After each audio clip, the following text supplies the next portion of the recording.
Olá, tudo bem com você? O trânsito das grandes cidades está cada vez mais caótico. Os congestionamentos são frequentes e com eles o estresse causado nos motoristas que ficam até horas parados em uma via.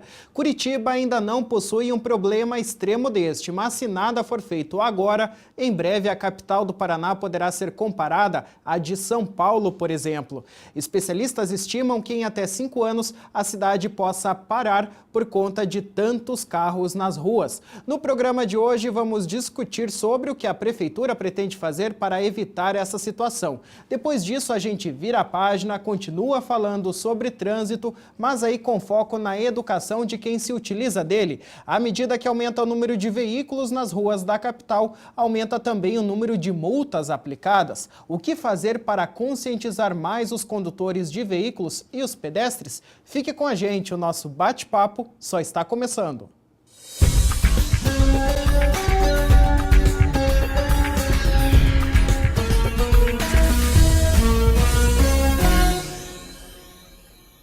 A capital paranaense recebeu recentemente diversas obras de mobilidade urbana. Um dos motivos disso foi a Copa do Mundo no ano passado, quando Curitiba recebeu 4 jogos do Mundial e milhares de pessoas visitaram a cidade. Mas essas obras já tinham também um objetivo para o futuro, visto o aumento da população que mora ou que vive na região metropolitana de Curitiba e que trabalham aqui diariamente. No entanto, algumas dessas obras parecem não ter surtido todo o efeito que era esperado. Mobilidade urbana de Curitiba, problemas atuais e o que se pode fazer para mudar essa realidade no futuro. Esses são temas da conversa que eu tenho a partir de agora com a secretária de Trânsito da capital, Luísa Simonelli. Tudo bem, secretária? Muito obrigado pela sua presença aqui com a gente. Eu que agradeço a oportunidade de esclarecer sobre trânsito e mobilidade ao povo de Curitiba. Tá certo. Esse é um assunto que sempre está em voga, né, secretária? Certeza. Então é bacana a gente conversar sempre que pode. Bom, eu falei na abertura do programa que Curitiba, comparado a outras capitais do Brasil e também até de fora, do exterior, tem um trânsito até que tranquilo, organizado, mas mesmo assim ele apresenta problemas, né? Veja, o trânsito de Curitiba tem um histórico, e é importante relatar isso, por conta dos anos 70, onde o então prefeito Jaime Lerner teve a ideia de segregar o transporte coletivo, o transporte coletivo da época de bastante qualidade, e com isso a motorização da cidade foi freada de uma certa forma, porque o cidadão tinha esta opção de um bom transporte coletivo. Vieram alguns incentivos fiscais na última década e todo cidadão se viu no direito, até porque é um direito dele, de propriedade, de ter um veículo. Com isso, Curitiba passou a ser a capital mais motorizada do Brasil e é um grande desafio. O direito de propriedade o cidadão tem, mas as vias públicas não aumentaram. Pouco se investiu na infraestrutura das grandes cidades. Então, claro, hoje nós temos pontos de lentidão em Curitiba porque aumentou-se a frota, as vias são as mesmas. São né? as mesmas. Então, né? isso é um grande desafio para as gestões aí, que o prefeito de Cabo Frio tem essa preocupação e esse desafio, e as gestões futuras terão essa preocupação também. Agora, secretária, a gente tem um dado aqui que Curitiba possui em média de 0,8 veículos por habitante. É quase um carro por pessoa, né? Isso demonstra também, isso a gente vê claramente nas ruas, que há muitas pessoas que andam sozinhas, né, para ir trabalhar cedo, na volta do trabalho à tarde também. Aí é um problema também de cultura, né, de comportamento. Isso. Veja, a ocupação das vias públicas por veículo individual, e mais individual ainda quando ele está sozinho no veículo, é um estudo nosso. Nós temos hoje vias, consideradas vias públicas em Curitiba, 4.700 mil quilômetros de vias, né? Se hoje enfileirássemos toda a frota de Curitiba, não teria possibilidade de fluxo nenhum. Todo o trânsito, toda a frota de Curitiba seria ocupada por essa quantidade de veículos. Então, hoje já se fala muito assim abertamente da carona solidária, desse compartilhamento do veículo para 5 lugares, para que o cidadão que se desloca de um ponto a outro da cidade tenha esse conhecimento de quem pode ir com ele até lá, dividir talvez o valor do combustível e outras ações simpáticas, boas para o trânsito e de harmonia entre as pessoas, porque quanto menos veículos, menos estresse, menos pontos de lentidão e desafios para a administração, sem dúvida nenhuma. Secretária, isso que eu falei na abertura do programa, de que especialistas acreditam que se nada for feito agora em Curitiba, daqui 5 anos o trânsito pode parar. são palavras próprias também da senhora, né? A senhora concorda com isso, né? Isso, então a nossa preocupação e o nosso desafio é justamente isso, desmotorizar a cidade o máximo possível. De que forma? Incentivando outros modais, buscando assim na gestão com muita clarividência para a sociedade a necessidade do transporte público de qualidade e um transporte público de massa que atenda as pessoas com qualidade, que as pessoas consigam chegar aonde queira, aonde todos queiram, mas de uma forma tranquila. Então, é obviamente uma preocupação nossa essa questão de desmotorizar a cidade, mas não deixando muito claro que são medidas simpáticas e de consulta à população. Construir um novo momento para a cidade, mas sempre consultando a população daquilo que vai ser construído de uma forma conjunta. Não é possível que se arbitre, por exemplo, o pedágio urbano, por exemplo. Eu, particularmente, sou assim, bastante restritiva a esta ideia, porque nós podemos acalmar o centro da cidade, né, de uma forma tranquila, conversada com a população, aonde muitas vezes adentrar o centro da cidade seja um problema para o cidadão motorizado, porque aquele veículo naquele local poderá só transitar a 30 por hora. Se ele pode transitar a 30 por hora no círculo da cidade, no entorno do centro da cidade, obviamente que ele opte por deixar seu veículo longe do centro da cidade e transite num outro modal mais antigo e conhecido possível, que é o pedestre. Sim. Ele se torna o pedestre. Então, são desafios bastante grandes, futuros, mas assim, tranquilos de conversar com a população. Agora que seria interessante também haver menos publicidade, menos facilidades para se adquirir um veículo, também seria bom, né, secretária? Isso em qualquer local. cidade, Claro, né? que nós temos assim um confronto de interesses, e eu posso dizer isso da própria administração, porque um veículo hoje adquirido, novo ou não, o imposto pago para o governo do estado, parte dele vem para o município, para a infraestrutura. Nós também temos esse choque de realidade. Claro. Quanto menos veículos temos, menos recursos temos também e menos investimentos talvez façamos. Mas é justamente este momento de opção. Assim, mudar agora para um novo modal, como Curitiba vem avançando nessa discussão do próprio metrô, é uma questão de postura e opção de política mesmo, opção de gestão. Optar hoje assim para tirar o veículo da via, oportunizar esse compartilhamento com a bicicleta, com o pedestre e, de fato, buscar novas formas de recursos, novos modais e nova forma de pensar a cidade. Tá certo. Secretária, nós vamos falar daqui a pouquinho sobre o metrô também, mas antes eu queria comentar na abertura do programa, eu falei sobre obras que foram realizadas de mobilidade para a Copa do Mundo e já avisando também, logicamente, a vida aqui na cidade no futuro. Que exemplos, assim, dessas obras mais importantes nós podemos citar que foram feitas até o ano passado? É flagrante, assim, a mobilidade de Curitiba, como tem avançado nessa discussão, e as obras da Copa do Mundo, e o próprio evento Copa do Mundo, tão debatido e tão, assim, negado por algum grupo de sociedade, mas sem dúvida nenhuma, para Curitiba, primeiro foi um evento que talvez aqui 60, 70 anos tenhamos de novo uma cidade como Curitiba. Então, claro, afora a questão do evento negativo ou não, as obras para a mobilidade foram fundamentais, visto toda a revitalização da Avenida das Torres, né, a chamada a Ponte Estaiada, o viaduto Estaiado, a trincheira, tudo que aconteceu, o ir e vir, as pistas alargadas, as próprias ciclovias em torno de toda a via, então foram avanços. Outro viaduto da Marechal, é um desafio também alargar, fazer a canaleta segregada para o ônibus, toda a ciclomobilidade, a própria Visconde de Guarapuava, a próprio entorno do estádio Atlético, toda a revitalização das calçadas. A população sabe disso. Isso teve um ônus, teve um ônus financeiro, mas os avanços foram, assim, muito bons. Tá certo. Secretária, eu vou lhe pedir licença um minutinho só para a gente fazer um rápido intervalo comercial e daqui a pouquinho a gente volta falando mais aí sobre como melhorar o trânsito de Curitiba. Até já.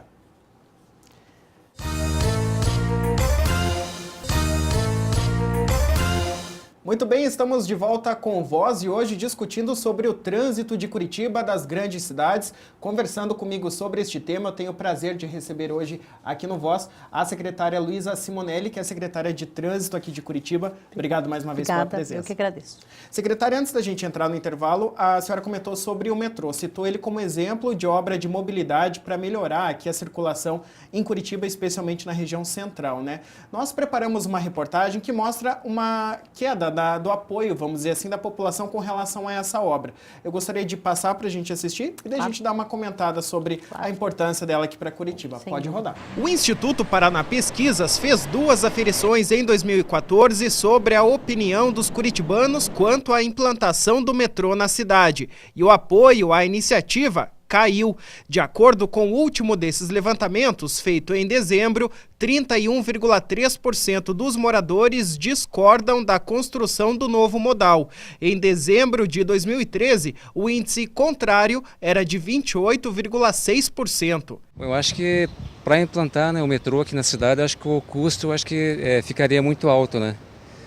Então eu sou a favor, no caso desse dinheiro, né, que no caso seria usado para o metrô, reverter esse dinheiro, né, para a segurança, né, segurança pública. O nosso meio de transporte, ele é razoavelmente bom. O que precisava era mais ônibus disponível para o pessoal. Você acha que o metrô, então, não é uma prioridade no momento? Eu não acho. O maior apoio à construção do metrô vem das classes A e B, segundo a pesquisa. 67% dessas pessoas que hoje usam os carros, na maioria das vezes sozinhos, dizem que querem o transporte sobre trilhos para migrar e deixar os carros em casa. Nas classes C, D e E, o apoio também ultrapassa 60%, mas, apesar disso, a grande maioria das pessoas desconhece o valor que será empregado na obra, de 4,6 bilhões de reais. 1,4 bilhão do investimento será dividido em partes iguais entre o governo do estado e a prefeitura de Curitiba. 1,8 bilhão será custeado pelo governo federal e o restante deverá vir da iniciativa privada se a parceria público-privada sair do papel. 3 em cada 4 curitibanos entrevistados pelo Instituto disseram que a verba destinada ao projeto deveria ir para outras áreas, como saúde e educação, por exemplo. A interpretação do Paraná Pesquisas é de que os curitibanos querem sim o metrô aqui na cidade, mas não o vê como uma prioridade. A educação é primordial no mundo, né, inteiro, não só no Brasil. A educação não pode ficar fora de qualquer área, tem que estar sempre em primeiro lugar. As discussões sobre a implantação do metrô de Curitiba já duram 12 anos, mas, ao que tudo indica, desta vez ele será construído. A licitação para a obra, que havia sido travada pelo Tribunal de Contas do Estado em agosto passado, por conta de irregularidades no edital, agora está liberada. Secretária, nós vimos ali pessoas falando sobre investir dinheiro em educação, saúde. Eu acho que isso todo mundo concorda, né? Claro. Mas há de pensar, existem áreas que devem se prevalecer aí preocupações. A sua, logicamente, pela Secretaria de Trânsito, é o trânsito. Então, a gente vê, quem anda no trânsito de Curitiba, o motorista em especial, acredito, vê como importante, sim, a construção do metrô, né? E por mais que algumas pessoas divirjam dessa opinião, né? É verdade. Veja, voltando e retomando a questão histórica do transporte coletivo de boa qualidade em Curitiba, há que se ressaltar que teve um período que atendeu a população. Nós vivemos hoje uma grande população, especialmente na região metropolitana, na região sul da cidade, que demanda um transporte que atenda.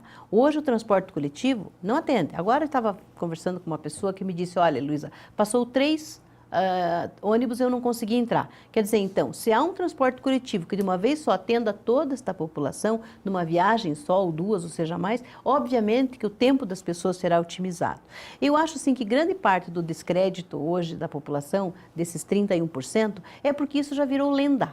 As administrações passadas tiveram essa dificuldade de executar o projeto. São mais de 10 anos, né? Mais de 10 anos. Nós temos um documento no IPUC que data mais de 30 anos da intenção do então prefeito já discutir esse assunto. Então, como uma grande capital e uma capital, assim, referência para muitos outros países do mundo, dentro do próprio Brasil mesmo, nós recebemos, recebemos na CETRAN, diversas pessoas que vêm saber não só do transporte coletivo, mas de todo o comportamento do curitibano em receber novas tecnologias, em receber novidade para a cidade. O curitibano é muito receptivo, mas eu volto a dizer, isto tudo fica no papel há muito tempo. E esta gestão está muito empenhada a tirar isso do papel e fazer o curitibano tirar este ranço, vamos dizer assim, da possibilidade de ter um modal deste porte, né? E, obviamente, não há que se desconsiderar e tem que se considerar, até por uma questão de determinação de texto constitucional, a prioridade na educação, na saúde, mas voltando a dizer, alguns aspectos, por exemplo, que influenciam diretamente na saúde, na educação, nos recursos. Veja, se nós temos um modal que garante segurança, que garante saúde, obviamente que os aparatos públicos terão menos demanda em relação à saúde e educação por conta de um atrativo de transporte coletivo de qualidade. Visto o trauma hoje, os hospitais de trauma, que atendem com recurso público acidentes de trânsito, é fantástico. O secretário Massuda, nosso secretário municipal de saúde de Curitiba, nos disse num evento ano passado que 8 milhões de reais foram gastos o ano passado pelo SUS em leitos por conta de acidentes de trânsito. Então, quer dizer, isso é um processo educativo que não aconteceu. Né? E que hoje está refletindo diretamente numa cama de hospital, tirando a possibilidade de um outro atendimento. Né? Então, assim, saúde e educação estão muito interligadas com o transporte dos modais. Então, essa discussão do metrô, creio eu, ela virou assim, um desafio para as gestões, especialmente para esta gestão do prefeito Gustavo Fruit, de efetivamente fazer com que a população entenda que uma capital como Curitiba, com esta motorização, é necessário, neste momento, uma intervenção forte de um transporte de massa que não seja outro senão o metrô. Tá certo. Secretária, saindo um pouquinho do assunto do transporte de massa, existem outras iniciativas que a sua secretaria, por meio da prefeitura, tomou para melhorar o trânsito na região central, que foram as vias calmas, né? Um exemplo ali da 7 de setembro e vem surtindo o efeito esperado? Veja, a Via Calma foi assim, um grande avanço da cidade de Curitiba e da mobilidade nacional como um todo. E volto a dizer, temos recebido muitos técnicos de outras capitais vindo saber do efeito e da coragem e o desafio que a gestão teve, né? Então, a Via Calma, claro, hoje comprovadamente um acidente de trânsito numa via nossa, da cidade de Curitiba, onde a maioria das vias tem uma velocidade limitada a 60 km por hora, num eventual acidente é óbito, né? Se eventualmente na Via Calma nós temos um acidente de trânsito a 30 por hora, onde é 30 por hora o limite máximo de velocidade, há um acidente de trânsito, haverá um dano, uma lesão, mas o óbito é muito desprovável. Menor, né? Claro. Então, claro, a Via Calma foi um grande avanço. A ideia é que nós acalmemos o centro da cidade o quanto antes também, com outras medidas. E assim, a grande novidade e o grande desafio da população também é entender que ao lado do veículo pode andar o pedestre seguro, o ciclista seguro, o próprio skatista, que é às vezes um modal ainda marginalizado, mas é um modal de transporte também, que Curitiba começa a discutir com muita tranquilidade. Então, tudo isto é novidade e é um momento de transição de uma cidade que vive tranquilamente ainda de uma certa forma na questão do transporte e da mobilidade para um desafio de uma capital que tem que enfrentar esse fluxo tão grande de pessoas, o ir e vir das pessoas. É um desafio. Tá certo. Secretária, vou lhe pedir licença mais uma vez, vamos para um próximo intervalo comercial e daqui a pouquinho a gente volta falando sobre o trânsito aí de Curitiba. Até já.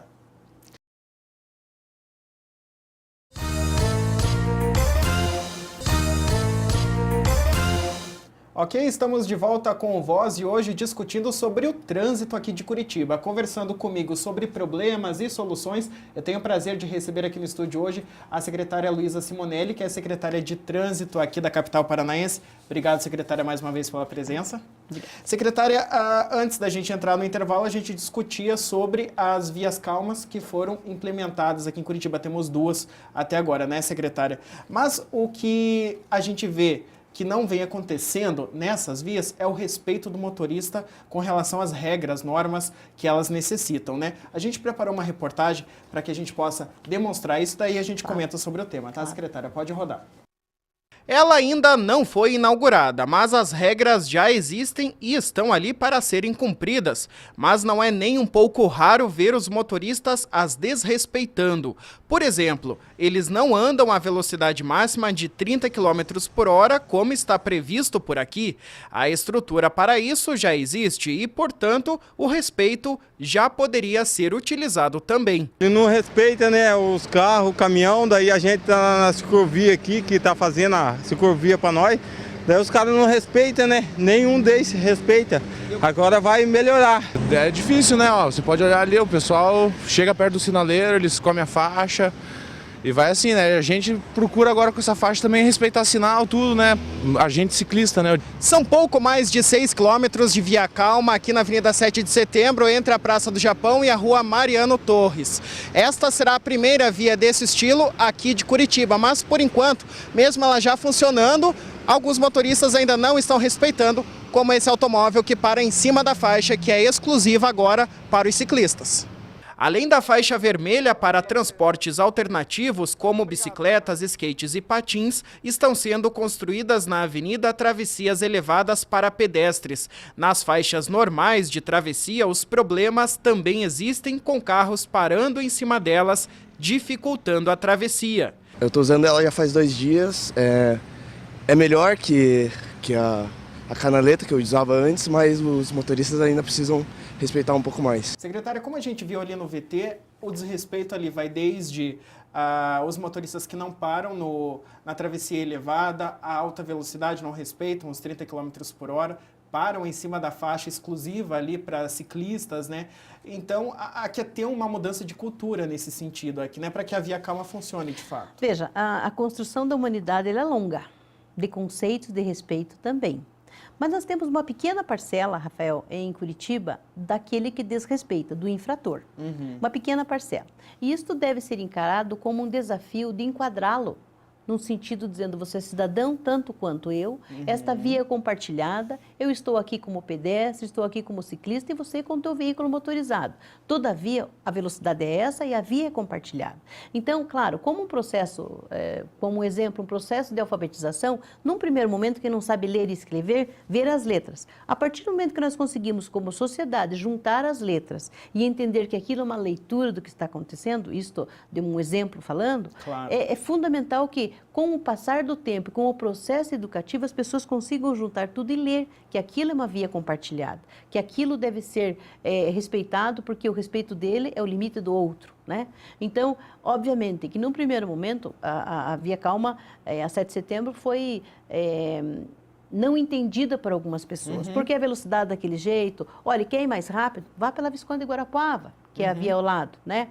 Quer voltar mais rápido? Volte por uma outra que chega onde você queira. Mas aquela via é calma justamente para criar esse primeiro contato da população de que é preciso diminuir a velocidade, sob pena de que aquele contumaz infrator que não respeita, que para na faixa, a gente passa a entender que aquilo é regra. E a regra não. Ele, infrator, é a exceção. E aquela via é uma via para ser acalmada como exemplo para outras tantas que virão aí. Justamente, existem projetos, então, para serem implantadas mais aqui em Curitiba. Existe já um estudo do IPUC, do nosso Instituto de Planejamento e Pesquisa de Curitiba, onde estas vias calmas seriam e são necessárias nesse momento, né? Se vê, para você ter uma ideia, 7 de setembro, mesmo com a velocidade de 30 por hora, Rafael, nós tivemos de agosto a dezembro do ano passado, 2.563 autuações por velocidade. Então, de todo esse monitoramento que nós vimos, 2.000 motoristas, um pouco mais, não entenderam o respeito à velocidade. E não é só na Via Calma que este infrator não vai entender, ele não vai entender o resto da via, todo o trecho da cidade, né? Então é necessário que se crie a cultura do respeito à sinalização, respeito à velocidade, não só na Via Calma, mas aonde está estudado pela nossa engenharia, que é preciso que ele diminua para 30, para 40, porque estamos próximo de uma escola, de uma unidade de saúde, de um CEMEI, aquilo não vale só para a Via Calma, vale para outra sinalização em outro momento, mas aquele que é contumaz. Aí, na Via Calma, ele vai ser em toda a cidade. E eu friso a você, é uma pequena parcela da sociedade que não quer entender este compartilhamento e este cuidado com o outro. Tá certo. Secretária, rapidamente, nosso tempo, infelizmente, está acabando, mas a cultura de se utilizar a bicicleta, assim como exemplo do próprio prefeito, né, que a gente vê que utiliza muito aqui para se locomover pela cidade, é algo que as pessoas devem considerar mais? Claro, nós temos já um processo de compartilhamento da via e chamamento das pessoas para as ciclovias, tendo em vista que é um compromisso da gestão de 300 quilômetros, para incentivar justamente o modal, não só o final de semana, para que ele não se utilize aquilo como só lazer, mas que ele entenda que é um modal de transporte para ir ao trabalho, para ir à faculdade, para ir à escola. E nós temos chamado isso tudo, mas com um aspecto, 2 pontos. Primeiro, da estrutura da via necessária. E outro aspecto é para que este processo educativo aconteça para o cuidado, para que as pessoas entendam, tanto do ciclista que vai pedalar e chegar ao seu trabalho, os cuidados que ele deve ter, mas o cuidado do outro também com aquele que está transitando na Via Calma ou em outra via ciclável que seja. Tá certo. Secretária Luísa Simonelli, muito obrigado pela Eu presença que aqui com a gente, explicando mais sobre os projetos aí de mobilidade urbana em Curitiba, e até uma próxima oportunidade. Obrigada, eu agradeço a oportunidade de esclarecer a cidadã de Curitiba e de outros lugares também. Muito bem, a gente que agradece sempre. Bom, e você que está conosco, continue nos acompanhando, que depois do intervalo a gente continua falando sobre trânsito, mas aí voltado mais à educação de motoristas, pedestres, ciclistas, enfim, todos que se utilizam dele. É um minutinho só.